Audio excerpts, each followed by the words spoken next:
10 گنا. اچھا, اور اگر 1 روپیہ رائے مولا میں دیا تو آپ کو 700 واپس کریں گے. اچھا, ایک نہیں کافی نہیں لگتا. کہا تیری مسجد میں آ کے نماز پڑھے, 1 نماز کا 50,000 ثواب. کہا پھر بھی کافی نہیں لگتا, میرا کام, میری امت کا معاملہ کافی گڑبڑا ہے, ان کو کمپنسیٹ کرنے کے لیے کافی اور بھی مہربانی کریں. کہا کہ اگر مکہ شریف میں آ کے نماز پڑھے 1 نماز کا 1,00,000. اس سے بھی حساب بیلنس نہیں ہو رہا. کہا پھر ایسا کرتے ہیں, بولا سوف یعطیک ربک فترضی, اس طرح کر لیں گے جس طرح تیری مرضی ہوگی. اب سرکار نے جواب میں کیا بولا, واللہ قد لا ارضى بواحد من امتی فی النار, خدا میں پہلے بتا دیتا ہوں اگر میرا ایک بھی امتی دوزخ میں ہے, میں خدا تیرے قسم کھا کے کہتا ہوں کبھی راضی نہیں ہوں. کہا پھر پیارے روٹنا تیرا کام ہے, راضی کرنا میرا کام. دنیا دیکھے گی کہ تو روٹنے میں کامیاب ہو گیا یا ہم راضی کرنے میں کامیاب ہو گئے. تو جب ساری دنیا کو سرکار بیڑے پار کریں گے, فائدہ پہنچائیں گے, فاطمہ ہی معاذ اللہ سمر یعوذ باللہ ایسی ہیں کہ ان کو کوئی فائدہ نہیں پہنچا سکے. پر وہ حدیث منسوخ ہے, منسوخ ہے. ایک تو اس دن گفتگو کی تھی نا اس کے اسماء الرجال پر, اس کے فن پر گفتگو کی تھی, یہ دوسری گفتگو ہے نا, یہ اس کا دوسرا پہلو ہے. اب روزانہ وہی بات بتائیں جو پہلے گزر چکی ہے, تو پھر وہ آدمی جو ساتھ ساتھ سفر کرتے ہیں ان کو کیا ملا, کل اور تھی آج اور ہے. ہاں, یہ اسی حدیث پر گفتگو کی تھی نا, اس کا ڈگر اور تھا نا, اس پر اس کے اسماء الرجال پر گفتگو کی تھی, فن حدیث پر گفتگو کی تھی. ہاں, لیکن یہ اور اس کا رخ ہے نا. اب خود اس آیت کے اندر موجود ہے کہ یہ ترجمہ اور تفسیر کرنا غلط ہے. کیوں؟ کہا اے میرے محبوب تم کیا کرو, تم اپنے ان غلاموں کے لیے پر ذرا نیچے کرو. پرندہ اڑنا چاہے تو پر اوپر کرتا ہے, اور جو بیٹھنا چاہے تو پر نیچے کرتا ہے. کہا پیارے ذرا ٹھہر جاؤ, تمہاری سپیڈ جو ہے اس کے ساتھ تو کوئی برابر قدم رکھ نہیں سکتا, تو ان کو ساتھ لے کے چلنے کے لیے نا سپیڈ ذرا کم کرو. اور کن کے لیے؟ جو آپ کی پیروی کرتے. اب طبقے 2 بن جائیں گے, ایک پیروی کرنے والا ایک نہ کرنے والا. فَإِنْ عَصَوْكَ, اگر وہ تیری نافرمانی کریں, امتی ہوں تیرے, کلمہ پڑھیں تیرا, بات پوری تعمیل نہ کر سکے, پھر کیا ہوگا؟ تو مولانا قرآن مجید نے سارے گوشوں کو واضح کیا کہ نہیں کیا؟ فَإِنْ عَصَوْكَ, اگر وہ تیری نافرمانی کریں تو کیا کر, فَقُلْ إِنِّي بَرِيءٌ مِّمَّا تَعْمَلُونَ, کہ میں اس سے بائیکاٹ کرتا ہوں جو تم نے کام کیا ہے. اس کے صاحب روح المعانی ہے سید محمود آلوسی بغدادی, یہ شیخ خالد کردی کے مرید ہیں. شیخ خالد کردی جو ہیں یہ خلیفہ حضرت مجدد الفسانی رحمۃ اللہ علیہ, یعنی یہ تفسیر روح المعانی جو ہے یہ نقشبندی مجددی خالدی کردی کا یہ سلسلے کی یہ تفسیر ہے. آئی بات سمجھ میں؟ سید محمود آلوسی, اور اس کو دیوبندی حضرات نے بہت اچھی طرح زمانہ ہے. دیوبندی علماء نے لکھا ہے کہ اگر یہ آدمی اپنے وقت میں تفسیر نہ لکھتا تو تفسیر مفقود ہو چلی تھی, اس نے تفسیر کو زندہ کیا. وہ لکھتا ہے, کیا لکھتا ہے, کہا اگر اے محبوب یہ تیرے امتی تیرے خلاف کریں, تیری بات نہ مانیں, تو کیا کہے کہ انی بریم مما تعملون, جو تم کرتے ہو نا اس سے بائیکاٹ کرتا ہوں. یعنی تمہارے عمل سے بائیکاٹ ہے, تمہاری ذات سے بائیکاٹ نہیں. یعنی یہ عمل میں اس کو کبھی جسٹیفائی نہیں کر سکتا, یہ نہیں کہہ سکتا تم نے ٹھیک کیا ہے, مگر میرا کلمہ پڑا ہوا ہے, اب میں تمہیں چھوڑ بھی تو نہیں سکتا نا. لجپال پریتا جوڑ دے نہیں, جے جوڑن تھا پھر توڑ دے نہیں, جدی باں پکڑن پھر چھوڑ دے نہیں. ذمہ داری کے ساتھ یہ مطالعہ کرنے چاہیے. تفسیر روح المعانی, تفسیر روح المعانی کہا کہ اے میرے محبوب جو تیرے امتی ہوں تیری شریعت پر عمل نہ کر سکے, تیرے دستور عمل کو اپنا نہ سکیں, تو کہے جو تم نے کام کیے ہیں نا اس سے بائیکاٹ کرتا ہوں, لیکن تم سے بائیکاٹ نہیں کرتا.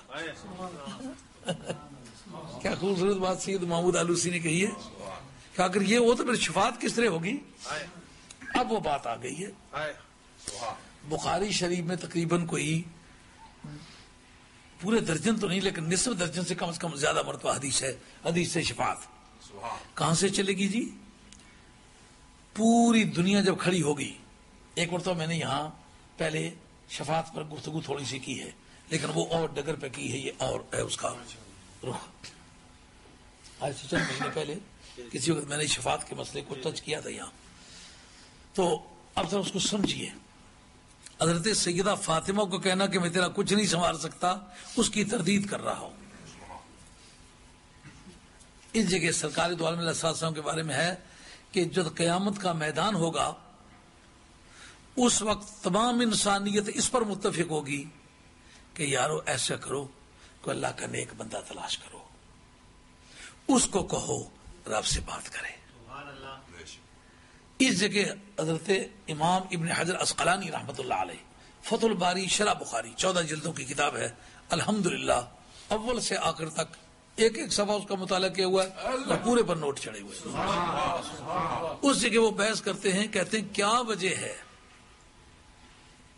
उस जगह कोई अखबार नहीं निकलेगा, कोई इश्तिहार नहीं निकलेगा, कोई रेडियो नहीं चलेगा, कोई किसी तरह की पब्लिसिटी नहीं होगी, बंदे ये किस तरह फैसला कर लेंगे कोई अल्लाह का नेक बंदा तलाश करो।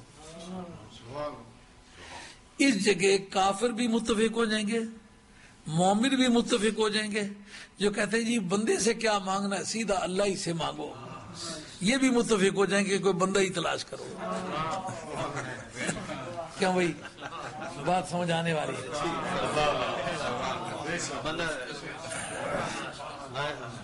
अल्लाह का बंदा तलाश करो। एक बार तो बात समझ आनी चाहिए। काफी खून पसीना एक किया हुआ है। एक मरतबा मेरे दिल को यह तस्कीन मिले, मैंने अपने भाइयों को कोई इत्मीनान बख्शने वाली बात पहुंचाई है। मेरा कुछ मुआवजा नहीं है, ना मैं किसी से कुछ मांगना चाहता हूँ, ना मेरा किसी पर कोई एहसान है। मैं मुसाफिर आदमी हूँ, आया हूँ सरकार दो आलम अलैहिस्सलाम की बाग के फूल मेरी टोकरी में है, मैं ऐलान करता जा रहा हूँ जिस चीज के मुकद्दर में कोई लेगा। लेकिन अगर मुझे ये पता चल जाए मैं अपने दोस्तों को, अपने भाइयों को अकीदा सैया की कोई बात समझाने में कामयाब हो गया हूँ, तो ये मेरा बड़ा मुआवजा होगा।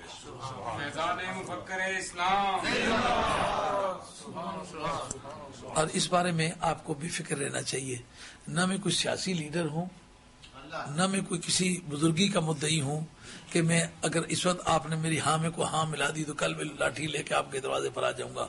नहीं, ये मेरा प्रोग्राम नहीं है।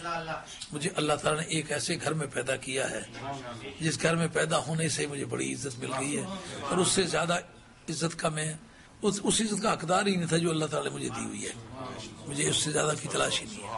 मैं सरकार की बारगाह की गुलामी की तलाश में हूँ, मैं किसी बरतरी की तलाश में हूँ नहीं।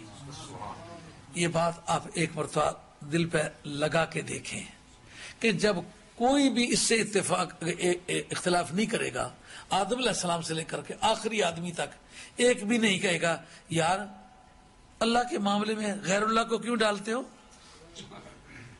है जी।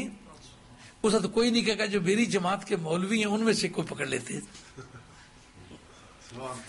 उस वक्त कहेंगे को अल्लाह का बंदा तलाश करो, इसका मतलब यह है कि अल्लाह का बंदा समझने में काफी दिक्कत है मैदान क़यामत में भी। अब बाकी जितने हैं उनका अल्लाह का बंदा होना जन्नी है, ये बात ध्यान करें। पैगंबर का बंदा खुदा होना यकीनी अमर है, इसलिए उनके इत्तेफाक इस पर ठहरेगा कि कोई मौलवी या पीर या सूफी या कोई वली, इसकी वलायत या बुजुर्गी जन्नी दलालत है, नबी को तलाश करते हैं। इस जगह हजरत इमाम इब्न हजर मक्की, हजरत इमाम हजर अस्क़लानी कहते हैं फतहुल बारी शरीफ के अंदर, कहते हैं जब इस तरह का कोई मुहर्रिक नहीं होगा जो मोटिवेट करे कि जाओ कोई अल्लाह का बंदा तलाश करो, फिर किस वजह से ये आइडिया उनके दिमाग में आएगा। ये बात काबिल गौर है। बात समझ में आ रही है, नहीं आ रही? ये तकरीर नहीं है कि मैं तकरीर करता जाऊं तो आप नारे लगाते जाएं। ये एक ऐसी है कि एक एक बात आपकी समझ में पड़नी चाहिए, मुझे उसका यकीन होना चाहिए, आपके रेस्पॉन्सिव एटीट्यूड से मुझे कन्विंस होना चाहिए कि आप मेरी बात समझ गए। जब कोई चीज मोटिवेट करने वाली, हरकत में लाने वाली होगी नहीं कि चलो अल्लाह का कोई नेक बंदा तलाश करो, तो ये आइडिया उनको आएगा किस तरह के